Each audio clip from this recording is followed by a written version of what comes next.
Bihar news में स्वागत है आपका दोस्तों। मैं हूं फिरदौस गनी और आप देख रहे हैं केडीबी लाइव। दोस्तों आज हो चुका है 15 सितंबर 2023। तो आज की पूरे बिहार की टॉप न्यूज लेकर आए हैं आपके लिए।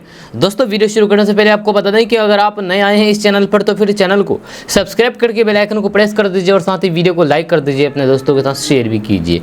तो चलिए शुरू करते हैं आज की पूरे बिहार की टॉप न्यूज। दोस्तों आज बिहार न्यूज की शुरुआत टॉप हेडलाइन के साथ करते हैं।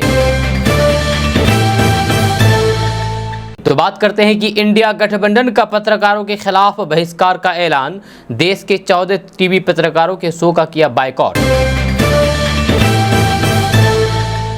बिहार में 1000 से अधिक लोगों को रोजगार देगी ब्रिटानिया, नवंबर से पटना में शुरू होगी बिस्किट फैक्ट्री।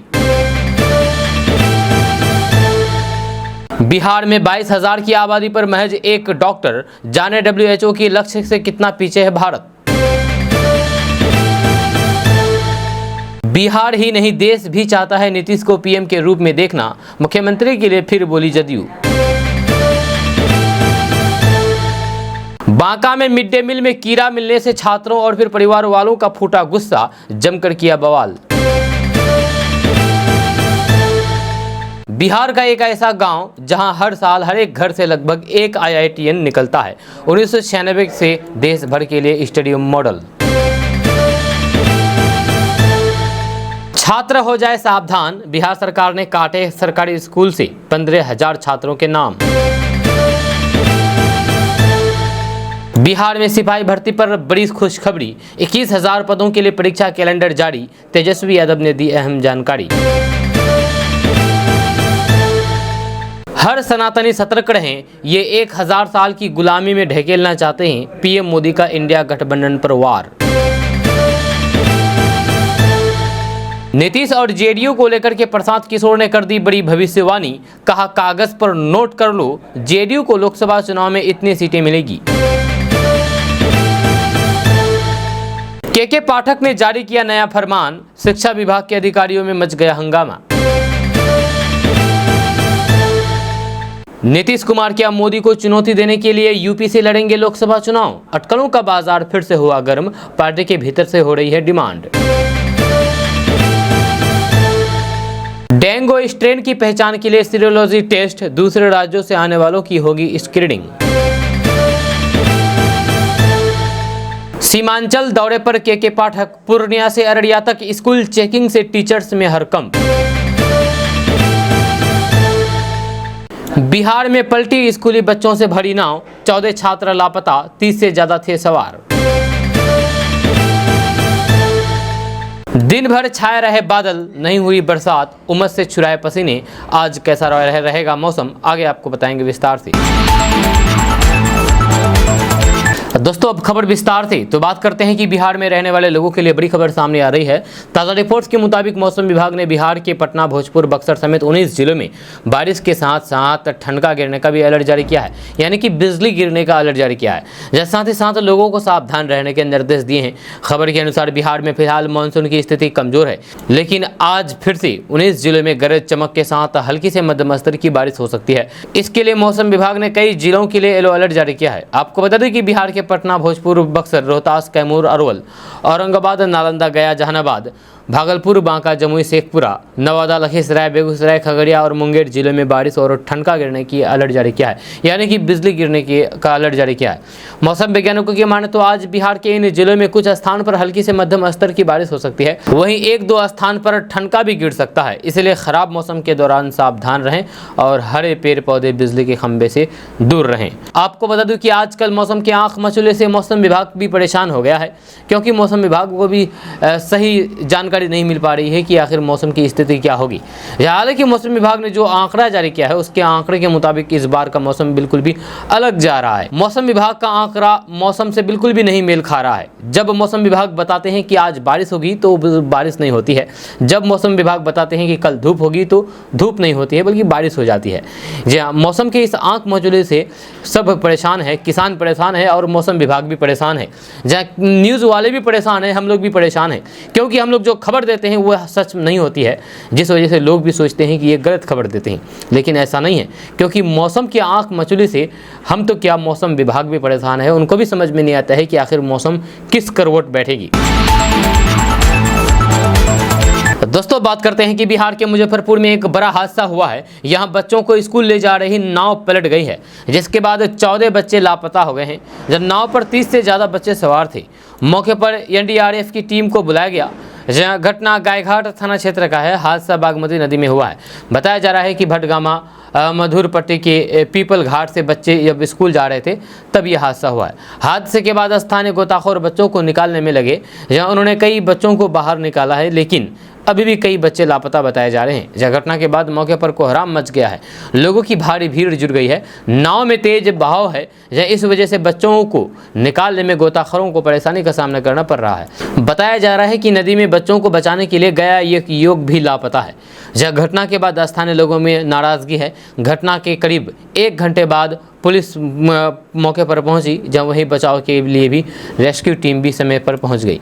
जब लोगों का कहना है कि बच्चे नदी में लापता हैं, या उनकी कोई सुध नहीं लेने वाला है। स्थानीय लोगों ने बताया है कि वे सालों से नदी पर पुल बनाने की मांग कर रहे हैं, सरकार से मांग कर रहे हैं, लेकिन उनकी मांगों को नहीं माना गया और यह हादसा हो गया। वहीं नाव पर बच्चों के साथ कुछ महिलाओं के भी सवार होने की बात कही जा रही है।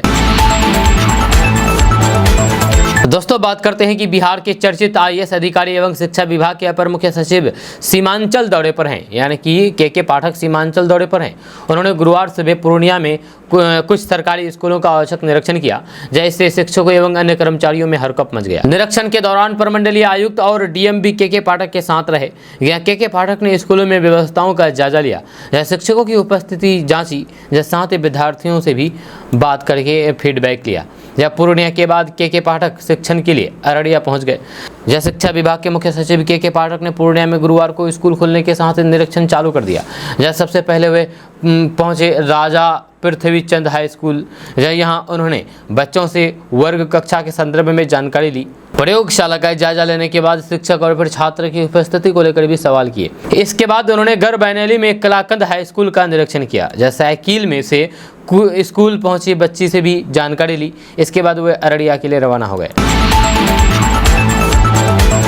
दोस्तों बात करते हैं कि बिहार में डेंगू के मामलों में लगातार बढ़ोतरी देखने को मिल रही है। कल भी बिहार में डेंगू के 200 नए मरीज सामने आए हैं। इसके साथ ही बिहार में डेंगू के मामले बढ़कर के 1332 हो गई है। बढ़ते मामलों को देखते हुए स्वास्थ्य विभाग के अपर मुख्य सचिव प्रत्यय अमृत ने सभी जिलाधिकारियों और फिर सिविल सर्जन के साथ वीडियो कॉन्फ्रेंसिंग के जरिए समीक्षा बैठक की। अपर मुख्य सचिव ने प्रत्येक जिले में ब्लड प्लाज्मा की उपलब्धता बनाए रखने को कहा है। इसके लिए जिलाधिकारियों को कम से कम 1 रक्तदान शिविर आयोजित करने का निर्देश दिया है। इसके साथ ही डेंगू के बढ़ते मामलों को देखते हुए अस्पतालों में आवश्यकता के आधार पर बेड की संख्या भी बढ़ाने को कहा है। इसके अलावा बाहर से राज्यों में आने वाले लोगों की स्क्रीनिंग के निर्देश भी दिए गए हैं। बैठक में यह भी बताया गया है कि डेंगू के स्ट्रेन की पहचान के लिए पटना एम्स और फिर इंदिरा गांधी आयुर्विज्ञान संस्थान में सीरोलॉजी टेस्ट शुरू कर दिए गए हैं। इससे ये पता चल सकेगा कि डेंगू के स्वरूप तो नहीं बदल रहा है। दोस्तों बात करते हैं कि विपक्षी दलों के गठबंधन इंडिया ने देश के 14 टीवी पत्रकारों के खिलाफ एक बयान जारी करके कहा कि इंडिया गठबंधन के नेता अब उनके शो में नहीं जाएंगे। इंडिया के नेताओं की ओर से पहले से कथित आरोप लगाया जाता रहा है कि कुछ पत्रकार सत्ता की तरफदारी करते हैं। अब पत्रकारों के शो का बहिष्कार करने के निर्णय को उसी क्रम में देखा जा रहा है कि जो लोग सत्ता की तरफदारी कर रहे हैं, हम उनके शो का विरोध और फिर बहिष्कार करते हैं। इसमें अदिति त्यागी, अमन चोपड़ा, अमिश देवगन, आनंद नरसिम्हा, अर्णब गोस्वामी, अशोक श्रीवास्तव, चित्रा त्रिपाठी, गौरव सावंत, नविका कुमार, प्राची पराशर, रूबिका लियाकत, शिव अरूर, सुधीर चौधरी, सुशांत सिन्हा के नाम शामिल है। आपको बता दें कि राष्ट्रवादी कांग्रेस पार्टी के प्रमुख शरद पवार आवास पर हुई समन्वय समिति की पहली बैठक के दौरान इंडिया गठबंधन ने यह फैसला लिया है। जब पत्रकारों के नाम की सूची गुरुवार को जारी कर दी गई है, जिनके शो का बहिष्कार करने का निर्णय जारी किया गया है। कांग्रेस ने पहले भी आरोप लगाया है कि राहुल गांधी की भारत जोड़ो यात्रा को जरूरी कवरेज नहीं किया गया है। साथ ही विपक्षी दलों द्वारा मीडिया के एक वर्ग पर मुश्किलें पैदा करने का आरोप लगाते रहे हैं। दोस्तों बात करते हैं कि बिहार में जनसंख्या चिकित्सक अनुपात में ये बड़ा गैप है। यानी कि कितने लोगों पर डॉक्टर है, ये बहुत बड़ा गैप है बिहार में खास करके। जी हाँ, आपको बता दें कि बिहार सरकार प्रति 1000 की आबादी पर एक डॉक्टर का लक्ष्य हासिल करना चाहती है, यानी कि 1000 आबादी पर एक डॉक्टर कम से कम होना चाहिए। लेकिन वर्तमान में बिहार में मौजूदा समय में प्रति 22,000 की आबादी पर एक डॉक्टर है, ये बहुत बड़ी गैप है। यह राष्ट्रीय स्तर पर 11,528 की आबादी पर एक चिकित्सक है। जब बिहार में नए कोर्स भी आरंभ किए जा रहे हैं, वहीं जनसंख्या और फिर डॉक्टरों के गैप को पाटने के लिए राज्य सरकार द्वारा हर जिले में मेडिकल कॉलेज अस्पताल की स्थापना के लक्ष्य की ओर बढ़ रही है। जब साथ ही प्राइवेट कॉलेज की स्थापना भी की जा रही है। जब बिहार के सरकारी अस्पतालों में अस्थायी चिकित्सकों की कुल 12,895 पद स्वीकृत हैं, अस्थायी चिकित्सकों के कुल पदों में 6,330 पदों पर ही चिकित्सक कार्यरत हैं। यह अभी भी 50% अस्थायी चिकित्सक के पद रिक्त हैं। इसी प्रकार से सरकारी अस्पतालों में संविदा वाले 4,751 पद स्वीकृत हैं, जिस पर 3,030 पदों पर चिकित्सक कार्यरत हैं। यह संविदा वाले 36% पद रिक्त हैं। जब वर्तमान में राज्य में 20 मेडिकल कॉलेज अस्पताल में सालाना 2640 चिकित्सक प्रशिक्षण लेकर के निकलते हैं। इसमें 12 सरकारी मेडिकल कॉलेज से 1490 और फिर 8 प्राइवेट मेडिकल कॉलेज से 1150 डॉक्टर पास करके निकलते हैं। इसके बावजूद भी अभी भी राज्य में यानी कि बिहार में जनसंख्या के अनुपात में डॉक्टर उपलब्ध नहीं है। विश्व स्वास्थ्य संगठन के अनुपात प्रति 1000 की आबादी पर एक चिकित्सक उपलब्ध होना चाहिए। दोस्तों, बात करते हैं कि पटना जिले के सिकंदरपुर औद्योगिक क्षेत्र में ब्रिटानिया की नई फैक्ट्री खुलने जा रही है। इस फैक्ट्री में बिस्कुट का उत्पादन किया जाएगा।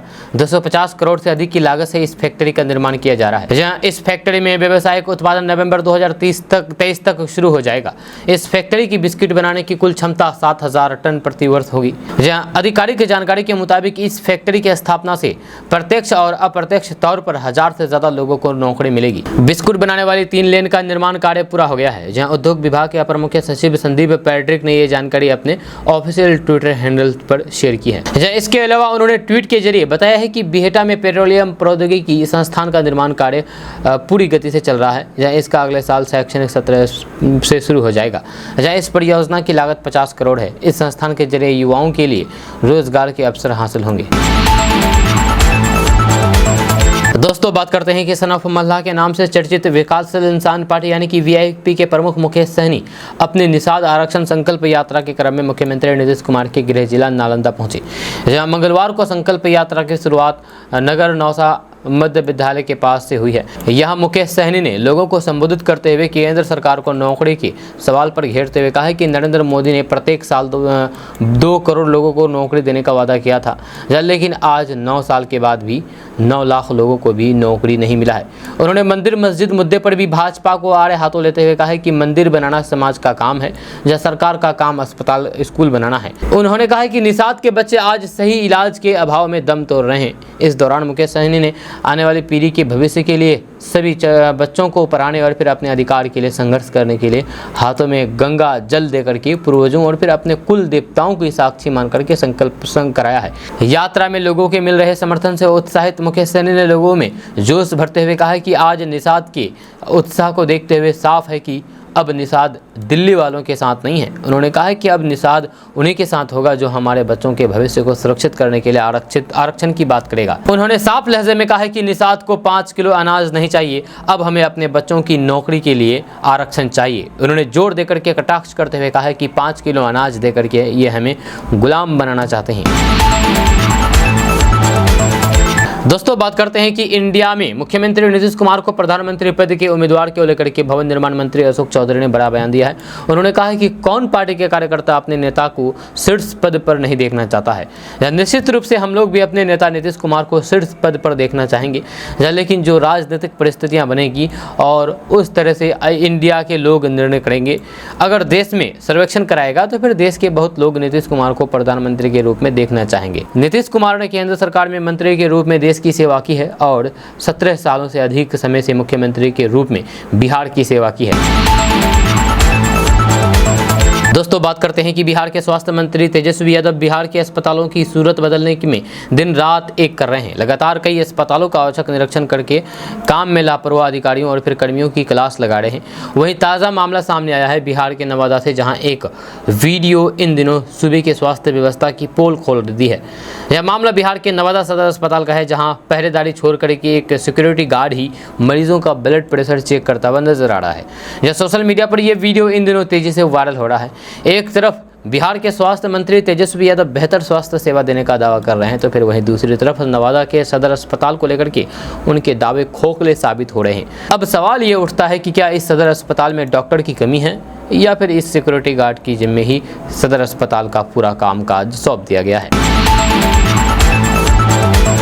तो दोस्तों बात करते हैं कि इंडिया गठबंधन को लेकर के देश में सियासी बयानबाजी जारी है, जहां इसी बीच दिल्ली G20 शिखर सम्मेलन में नीतीश कुमार का पीएम मोदी और फिर बाइडेन से मुलाकात पर भी बयानबाजी हो रही है। जहां सीएम नीतीश कुमार और प्रधानमंत्री की मुलाकात के बीच को लेकर के केंद्रीय मंत्री गिरिराज सिंह ने खुलासा कर दिया है। उन्होंने प्रधानमंत्री नरेंद्र मोदी और नीतीश कुमार के बीच हुई बात का भेद खोल दिया है। इससे पहले उन्होंने राहुल गांधी का पेरिस वाले बयान पर पलटवार किया है। बुधवार की देर शाम पटना एयरपोर्ट पर गिरिराज सिंह ने राहुल गांधी पर निशाना साधा। उन्होंने राहुल गांधी का पेरिस वाले बयान पर पलटवार किया है। गिरिराज सिंह ने कहा कि राहुल गांधी में राष्ट्रभक्ति नहीं है। अगर राष्ट्रभक्ति होती तो फिर वे विदेश में जाकर के ऐसा बयान नहीं देते। दरअसल राहुल गांधी ने पेरिस में दिए गए एक बयान में कहा था कि भाजपा जो करती है उसका हिंदू धर्म से कोई मतलब नहीं है। राहुल गांधी में अगर थोड़ी सी भी राष्ट्रभक्ति रहती तो फिर अन्य देशों में जाकर के भारत को लेकर के इस तरीके का बात नहीं करते। प्रधानमंत्री नरेंद्र मोदी का विरोध करते करते अब राहुल गांधी देश का विरोध कर रहे हैं, ये कहना है गिरिराज सिंह का। इस दौरान गिरिराज सिंह ने इंडिया गठबंधन को लेकर भी बड़ा बयान दिया है। उन्होंने कहा है कि इंडिया गठबंधन सनातन धर्म के साथ साथ हिंदुओं को तबाह करने के लिए है। तमिलनाडु के मंत्री ने जिस तरीके का बयान दिया है वह पूरे देश की जनता ने सुना है। निश्चित तौर पर हिंदुओं को एकजुट हो जाना चाहिए। उन्होंने कहा कि मंत्री के इस बयान पर ना सोनिया गांधी, ना ही राहुल गांधी, ना ही लालू प्रसाद और ना ही कोई इंडिया गठबंधन के नेता ने माफ़ी मांगी है। इंडिया गठबंधन हिंदुओं को ख़त्म करने के लिए ही बनाया गया है। जहाँ इनकी मंशा क्या है यह साफ झलक रही है। इसलिए हम तो यही कहेंगे कि हिंदुओं पूरी तरीके से संगठित हो जाइए और फिर संगठित होकर के अपने धर्म की रक्षा करें, ये कहना है गिरिराज सिंह का। दोस्तों बात करते हैं कि बिहार के बांका में मिड डे मील में कीड़ा मिलने से छात्रों और फिर परिवार वालों का गुस्सा फूट पड़ा। जब बांका जिले के चांदन प्रखंड के मुख्यालय में स्थित कन्या मध्य विद्यालय में मध्याह्न भोजन में बिच्छू निकलने का मामला सामने आया है। जानकारी के अनुसार चांदन प्रखंड के अंतर्गत कन्या मध्य विद्यालय में मध्याह्न भोजन में एक बड़ा सा कीड़ा मिला है। जय स्कूल के कुछ बच्चों का कहना है कि मध्याह्न भोजन में बिच्छू देखा गया, तो कुछ बच्चों ने बताया है कि एक बड़ा कीड़ा देखा गया। जय इसकी सूचना प्रधान अध्यापक को दे दी गई और फिर बच्चों ने इसकी जानकारी अभिभावकों को भी दे दी। इसके बाद काफी संख्या में ग्रामीण जुट गए और फिर हंगामा कर दिया। ग्रामीणों का कहना है कि मिड डे मील में घटिया भोजन परोसा जाता है। यही वजह है कि मध्याह्न भोजन में छात्रों को कीड़ा वाला भोजन दिया गया। ग्रामीणों ने इसके फोटो भी सोशल मीडिया पर वायरल किए हैं। वहीं कीड़ा वाला भोजन मिलने पर ग्रामीणों में काफी गुस्सा है। ग्रामीणों के हंगामे को देखते हुए किसी तरीके से शांत कराया गया है। विद्यालय के प्रधान अध्यापक के हस्तक्षेप के बाद लोग शांत हुए। वहीं अभिभावकों का कहना है कि ऐसा मामला पहले भी हो चुका है, या यदि ऐसा मामला फिर से आता है तो फिर उसे बर्दाश्त नहीं किया जाएगा। दोस्तों यूं तो पूरे भारत में प्रसिद्ध है कि बिहार में सबसे ज़्यादा टैलेंटेड लोग हैं, लेकिन बिहार का एक ऐसा भी गांव है जहां अब IITN के लिए प्रसिद्ध हो चुका है। ये जगह है बिहार के गया जिले के मानपुर एरिया का पटवाटोली गांव, जहां पहले हर घर और फिर हर गली में पावरफुल हुआ करता था, लेकिन अब वह जगह IITN के लिए जाना जाता है। एक रिपोर्ट्स के अनुसार इस गांव को यानी कि पटवाटोली गांव को पहले मैनचेस्टर ऑफ बिहार कहा जाता था। यहाँ लूम से चादर, तौलिया, गमछा बनाया जाता था, लेकिन समय बदलने के साथ साथ इसकी पहचान विलेज ऑफ IITN से होने लगी है। जहाँ पटवाटोली गांव से हर साल लगभग 1 दर्जन से ज़्यादा स्टूडेंट बिना किसी बड़ी कोचिंग में पढ़े ही JEE जैसे कठिन परीक्षा में सेलेक्ट होते हैं। इस गाँव में एक लाइब्रेरी भी है जिसे वहाँ के युवाओं के आर्थिक सहयोग के द्वारा चलाया जाता है। इस गाँव की IITN से बनने की शुरुआत साल 1996 में हुई है, जब यहाँ के बच्चे ने IIT में प्रवेश किया और फिर उसके बाद से लगभग हर साल यहाँ के बच्चे IIT में दाखिला पाते हैं। इस गांव में आकर्षण का केंद्र यहाँ के लाइब्रेरी है, जहाँ यहाँ बच्चे जाकर के आराम से और फिर फ्री में पढ़ाई करते हैं और फिर गांव के सीनियर बच्चे जो सीनियर है या फिर जो IIT में पढ़ाई कर चुके हैं या फिर कर रहे हैं, वे जूनियर बच्चों को फ्री में ऑनलाइन पढ़ाई भी कराते हैं, जो गाँव के बच्चों के लिए बहुत ही पावरफुल है।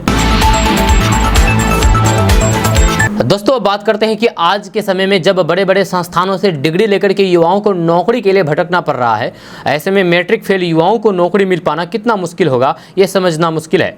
लेकिन बिहार के बेगूसराय में श्रम संसाधन विभाग द्वारा प्रखंडवार नियोजन कैंप का आयोजन किया जा रहा है। इस कैंप की खास बात यह है कि यहाँ मैट्रिक पास युवाओं के साथ साथ मैट्रिक फेल लोग भी नौकरी पाने के लिए आवेदन दे सकते हैं। हालांकि इस कैंप में सिर्फ पुरुषों को ही एंट्री दी जाएगी। बेगूसराय नियोजन अधिकारी राणा अमितेश के मुताबिक इस जॉब में पहली बार मैट्रिक बेरोजगार को भी रोजगार उपलब्ध कराने की कोशिश की गई है। यहां पर 21 से लेकर के 35 साल उम्र के बेरोजगार युवाओं को रोजगार उपलब्ध कराया जाएगा। इस बार सुरक्षा कर्मी के पोस्ट पर मैट्रिक फेल या फिर पास 200 बेरोजगारों को 15,000 से 25,000 वेतन पर चयन किया जाएगा। दरअसल ये नियुक्ति दुनिया की सबसे बड़ी सिक्योरिटी एजेंसी में शामिल SIS द्वारा की जा रही है। जहाँ SIS लिमिटेड सेंटर मुजफ्फरपुर के द्वारा बेरोजगारों का चयन करेगी। यहाँ 3 पोस्ट पर बेरोजगार युवाओं का चयन करके देश के अलग अलग हिस्सों में काम करने का मौका प्रदान करने की कोशिश की जाएगी। दोस्तों बात करते हैं कि बिहार सरकार ने उन सभी छात्रों की समस्याओं को बढ़ा दिया है जो स्कूल में एडमिशन तो ले लेते हैं पर पढ़ाई करने कभी भी स्कूल नहीं जाते हैं। इस पर शिक्षा विभाग ने बेहद ही अहम फैसला ले लिया है। जहाँ शिक्षा विभाग ने मंगलवार को पत्र जारी करते हुए निर्देश दिया है कि जिन छात्रों की उपस्थिति स्कूल में 50% से भी कम होती है उनका नामांकन स्कूल से रद्द किया जाएगा। जहाँ शिक्षा विभाग का निर्देश है कि 75% छात्र छात्राओं की क्लास में उपस्थिति अनिवार्य है। जहाँ भागलपुर के एक स्कूल से लगभग 15,000 छात्रों का नाम काट दिया गया है। जी हाँ, बिहार सरकार ने उन सभी छात्रों की समस्याओं को बढ़ा दिया है जैसे छात्र छात्राएं शामिल है। जैसे शिक्षा विभाग ने मंगलवार को पत्र जारी करते हुए निर्देश दिया है कि जिन छात्रों की उपस्थिति स्कूल में 50% से कम होती है जब उनका नामांकन स्कूल से रद्द कर दिया जाएगा। जैसे शिक्षा विभाग का निर्देश है कि 75% छात्र छात्राओं की क्लास में उपस्थिति अनिवार्य है। अगर बच्चा एक दिन भी स्कूल नहीं जाए तो फिर वे क्लास में पढ़ाए गए विषयों को नहीं समझ पाएंगे। दोस्तों बात करते हैं कि बिहार के सरकारी स्कूलों में पढ़ाई करने वाले बच्चों के लिए मासिक कैलेंडर जारी कर दिया गया है।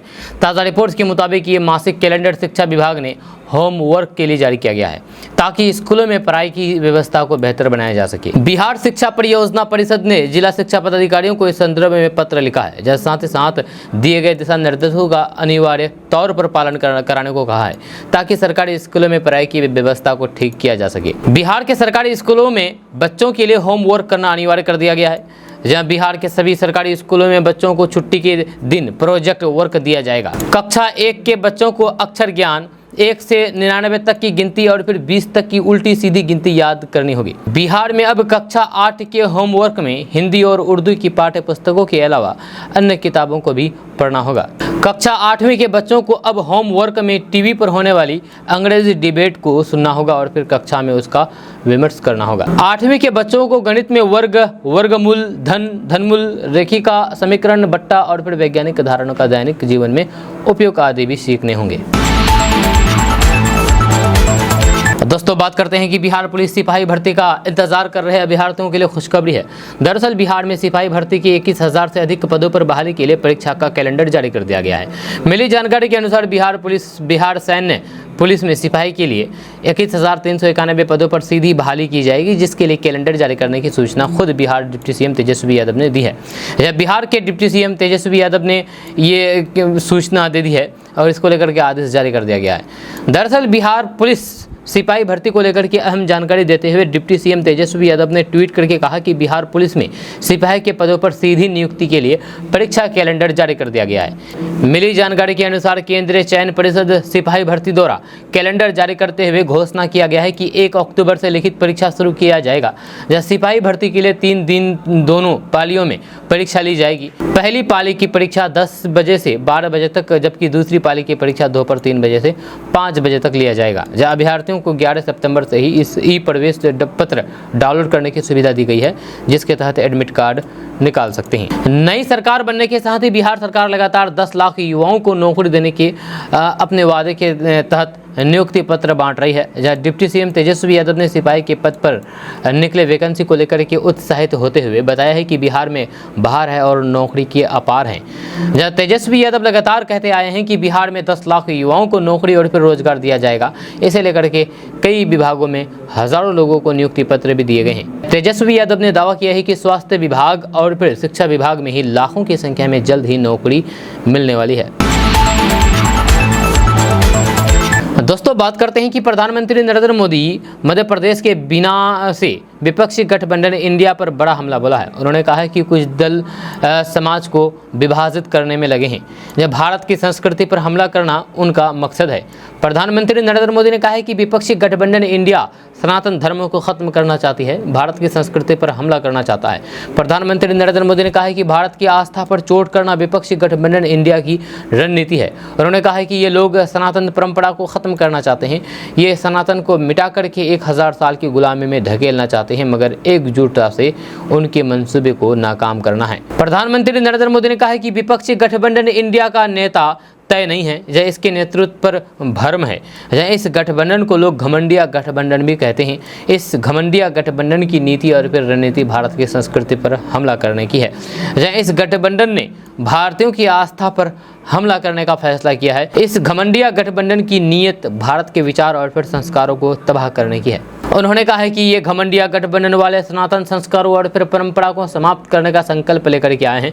जिस सनातन को गांधी जी ने जीवन प्रियत माना, जिस सनातन को उन्हें अस्पृश्यता के खिलाफ आंदोलन चलाने के लिए प्रेरित किया, ये घमंडिया गठबंधन के लोग उस सनातन परंपरा को समाप्त करना चाहते हैं। आपको बता दूं कि सनातन पर विवाद की शुरुआत तमिलनाडु के सीएम एम.के. स्टालिन के बेटे उदयनिधि स्टालिन के एक बयान से शुरू हुई है। उदयनिधि ने कहा था कि सनातन धर्म डेंगू मलेरिया की तरह है, इसे खत्म कर देना चाहिए। उन्होंने कहा है कि केवल इसका विरोध करने से समस्या का समाधान नहीं होगा, इसे खत्म करने की जरूरत है। डीएमके के नेता के बयान से पूरे सियासी माहौल खराब हो गया है। तो दोस्तों बात करते हैं कि अगस्त 2023 में खुदरा महंगाई दर घटकर के 6.83% पर आ गई है, जो कि जुलाई में 7.84% पर रही थी। जब महंगाई दर में भले ही कमी आई हो, लेकिन इस वित्त वर्ष की तुलना तिमाही में महंगाई दर भारतीय रिजर्व बैंक के अनुमान से ज़्यादा रह सकती है। यानी कि महंगाई से फिलहाल राहत मिलेगी, इस बात के आसार बेहद कम नजर आ रहे हैं। जहाँ brokerage form UBS securities India ने 13 सितंबर 2023 को जारी किए गए रिपोर्ट में कहा गया है कि सितंबर 2023 के लिए जब खुदरा महंगाई दर के आंकड़े घोषित होंगे तो फिर वे भी 6% के ऊपर रह सकती है। ऐसे में जुलाई सितंबर तिमाही के लिए खुदरा महंगाई दर का आंकड़ा रिजर्व बैंक के अनुसार के ज़्यादा रहने के आसार हैं। यूबीएस की चीफ इकोनॉमिस्ट तन्वी गुप्ता जैन ने कहा है कि वित्तीय वर्ष की दूसरी तिमाही के लिए खुदरा महंगाई दर रिजर्व बैंक के अनुमान 6.2% से 0.6% ज़्यादा यानी कि 6.8% रह सकती है। उन्होंने कहा है कि ग्रामीण क्षेत्रों में कीमतों की पर दबाव बने रहने के चलते महंगाई दर में तेजी बनी हुई है। जनसंख्यिकी मंत्रालय ने जो डेटा जारी किया है उसके मुताबिक ग्रामीण इलाकों में खुदरा महंगाई दर अगस्त में 7.2% रही है, जबकि शहरी इलाकों में महंगाई दर 6.59% पर आ गई है। दोस्तों बात करते हैं कि लोकसभा चुनाव 2022 को देखते हुए विपक्षी दलों के इंडिया गठबंधन की कोऑर्डिनेशन कमेटी की बैठक में सीट शेयरिंग फॉर्मूले पर चर्चा नहीं हुई है। जहां आरजेडी सुप्रीमो लालू प्रसाद यादव ने बैठक से पहले दावा किया था कि इसमें सीट बंटवारे पर बातचीत शुरू हो जाएगी, मगर उनका दावा गलत निकला। जी हां, हालांकि जेडीयू को इस बारे में अंदेशा था कि कमेटी की पहली बैठक में इस पर चर्चा नहीं होगी। इसीलिए पार्टी के वरिष्ठ नेता केसी त्यागी ने कोऑर्डिनेशन कमेटी की बैठक से एक दिन पहले कहा था कि उसमें सिर्फ चुनाव प्रचार की रणनीति और फिर मुद्दों पर बात की जाएगी। ऐसे में सवाल उठ रहा है कि जेडीयू और आरजेडी में से सीट शेयरिंग को लेकर के हड़बड़ी किस पार्टी को है। तो देश भर में बीजेपी के खिलाफ एकजुट होकर के इंडिया गठबंधन बनाने वाली विपक्षी पार्टियों के बीच सीट शेयरिंग का मुद्दा सबसे जरूरी है। जब भले ही गठबंधन के नेता सार्वजनिक रूप से इस बात पर किसी भी तरह का विवाद पर से इनकार कर रहे हैं, मगर अंदर खाने सभी दल अपने अपने प्रभाव वाले राज्यों में मजबूत दावेदारी जताने को बेताब दिख रहे हैं। इसीलिए जब इंडिया गठबंधन के कोऑर्डिनेशन कमेटी की बैठक 13 सितंबर को बुलाई गई तो फिर कयास लगाए जाने लगे कि इसमें सीट शेयरिंग की पर जरूर चर्चा होगी। आरजेडी सुप्रीमो लालू प्रसाद यादव ने बैठक से 2 दिन पहले मीडिया से बातचीत करते समय ये कह दिया था कि कोऑर्डिनेशन कमेटी के सदस्य सीट शेयरिंग पर चर्चा शुरू कर देंगे। उन्होंने कहा कि 28 दलों के नेता साथ आ गए हैं, अब उम्मीदवारों के चयन पर काम शुरू होगा। हालांकि लालू का ये दावा गलत निकला। दोस्तों बात करते हैं कि चुनावी रणनीतिकार प्रशांत किशोर ने जेडीयू और नीतीश कुमार को लेकर के बड़ा बयान दिया है। चुनावी रणनीतिकार के रूप में उन्होंने साफ तौर पर कह दिया है कि 2024 में होने वाले लोकसभा चुनाव में नीतीश कुमार की पार्टी जनता दल यूनाइटेड यानी कि तीर छाप का 5 उम्मीदवार भी चुनाव नहीं जीत पाएंगे।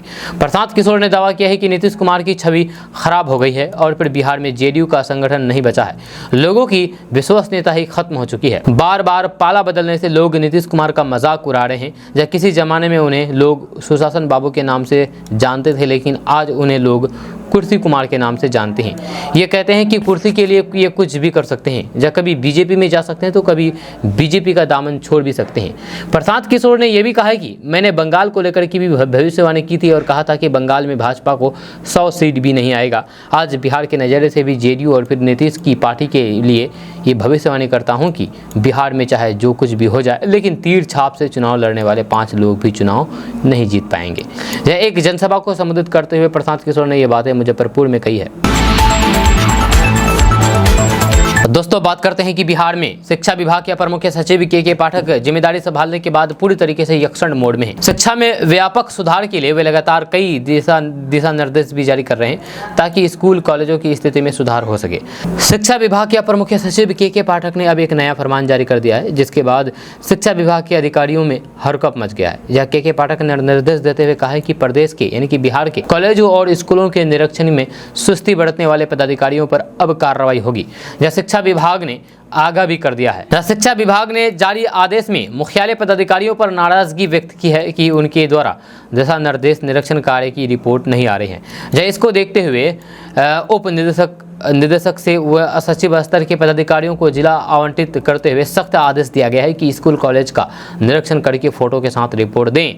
गौरतलब है कि शिक्षा विभाग के अपर मुख्य सचिव के पाठक खुद सभी पदाधिकारियों की निरीक्षण रिपोर्ट पर 16 दिसंबर को पावर पॉइंट प्रेजेंटेशन देखेंगे। पदाधिकारियों को निर्देश दिया गया है कि वे जिलों में स्कूल और फिर कॉलेज में पठन पाठन शिक्षकों और बच्चों की उपस्थिति समेत विभिन्न बिंदुओं पर रिपोर्ट देंगे। इसी क्रम में विभाग में कार्यरत पदाधिकारियों को भी हर हफ्ते स्कूल कॉलेज का निरीक्षण करने का निर्देश दिया गया है। दोस्तों, बात करते हैं कि बिहार के नवादा में प्रेम विवाह से नाराज परिवार वालों द्वारा लड़की को घर में बंधक बनाने का मामला सामने आया है, जिसमें कोर्ट मैरिज करने वाले लड़की के पिता ने सोशल मीडिया पर एक वीडियो पोस्ट करके प्रेमिका से पत्नी बनी लड़की को उसके घर वालों के बंधक से मुक्त कराने की गुहार पुलिस से लगाई है। युवक ने वीडियो में बताया है कि हम दोनों बालिग हैं और फिर स्वच्छता से कोर्ट मैरिज किया था और साथ में रहना चाहते हैं, लेकिन उसके परिवार वाले ऐसा करने से रोक रहे हैं। नवादा जिला के काशीचक थाना क्षेत्र के हनुमान बिगा गांव के रहने वाले आनंदी प्रसाद के पुत्र 25 वर्षीय उत्तम कुमार ने कहा है कि गांव के ही अवधेश राम की पुत्री 19 वर्षीय शोभी कुमारी से 6 अप्रैल 2023 को प्रेम विवाह किया था और फिर प्रेमिका के पिता के द्वारा अपहरण का मामला थाना में दर्ज कराया गया था। जब पुलिस ने पूरे मामले में दबाव बनाया और फिर मेरी पत्नी पुलिस के पास पहुंच करके कोर्ट में बयान दिया है कि मैं अपने पति के साथ रहना चाहती हूँ। कोर्ट के बयान होने के बाद मेरी प्रेमिका पत्नी अब तक मेरे पास नहीं आई है।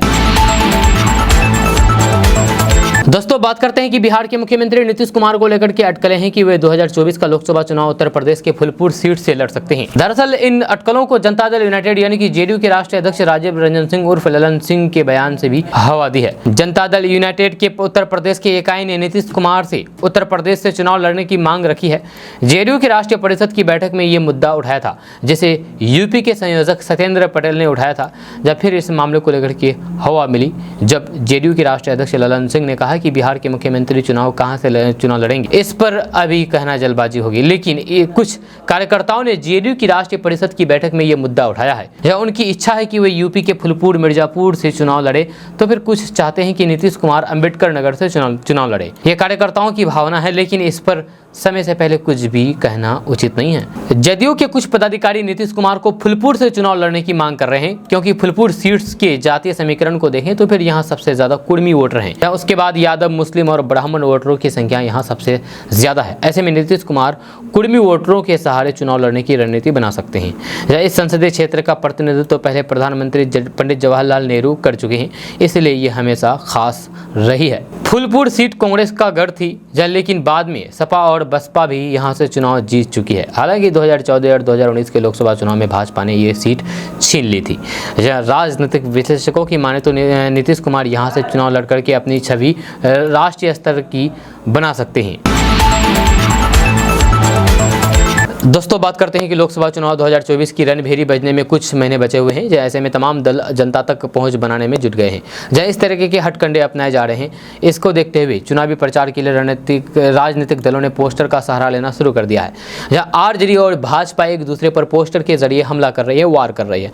जहाँ पटना के इनकम टैक्स चौराहे के पास आरजेडी ने पोस्टर लगा करके भाजपा पर निशाना साधा है, तो फिर भाजपा ने भी पलटवार करते हुए उसी के शब्दों में जवाब दिया है। दरअसल इनकम टैक्स के पास एक पोस्टर लगा है जिस पर लिखा है कि मजदूर किसान पर रोज सितम, मोदी सरकार का खेल खत्म। राजद के पोस्टर के जवाब में भाजपा ने भी पोस्टर जारी किया है। पोस्टर में लिखा, कभी हमारा तो कभी आपका है यार है, असली बेवफा नीतीश कुमार है। ये पहली बार नहीं है जब बिहार में पोस्टरों का सहारा लेकर के विरोधियों पर निशाना साधा गया है। इससे पहले भी बिहार में पोस्टर का खेला जा चुका है।